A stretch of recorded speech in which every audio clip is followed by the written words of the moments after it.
You know, it's more than a curious thing, but when you stop and you analyze it, you really think about it, there's a sequential order to life itself, our own lives, a progression of things that will, can, and must happen based on the first things that took place and were set into motion.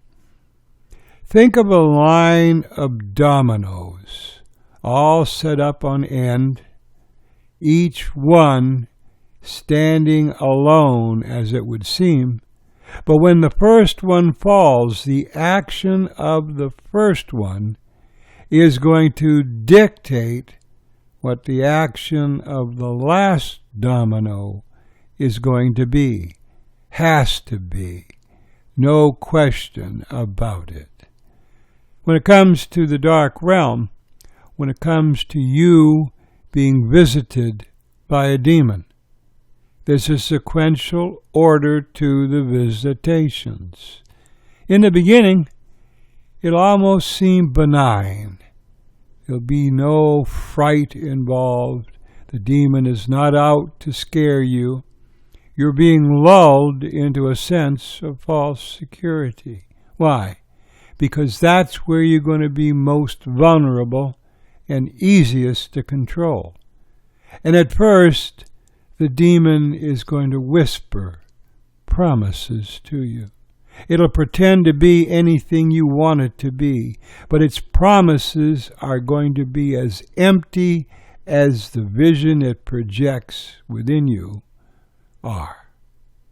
You won't know the difference. You won't understand what is going on. You won't necessarily be frightened, at least not in the beginning.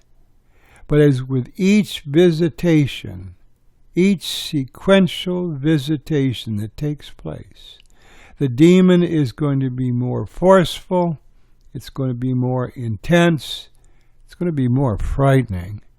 And what was an initial question is now becoming a command from the demon's side, the demon's point of things.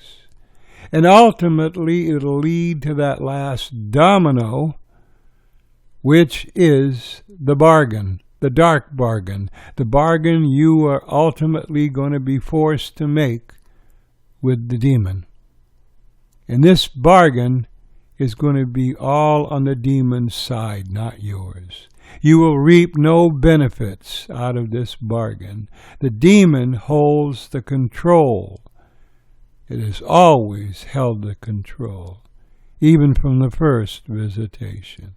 And as the visitations become more intense and more hardcore, you are going to become more confused, and you are going to become exceedingly vulnerable to impression and to response, until ultimately, like that last domino when it falls, you are going to be forced to make the bargain, a dark bargain with a demonic entity that does not have your best interests at heart.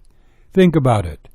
The dark bargain, something to be concerned about. While you still can, while there's still time enough left to do this, accept and believe that Jesus Christ is your Lord and Savior. Become one of Jesus Christ's own while you still can. And don't put this off, because tomorrow is not guaranteed to anyone. Until next time, this is Stephen. Talk to you when the wind shifts. See ya. Bye.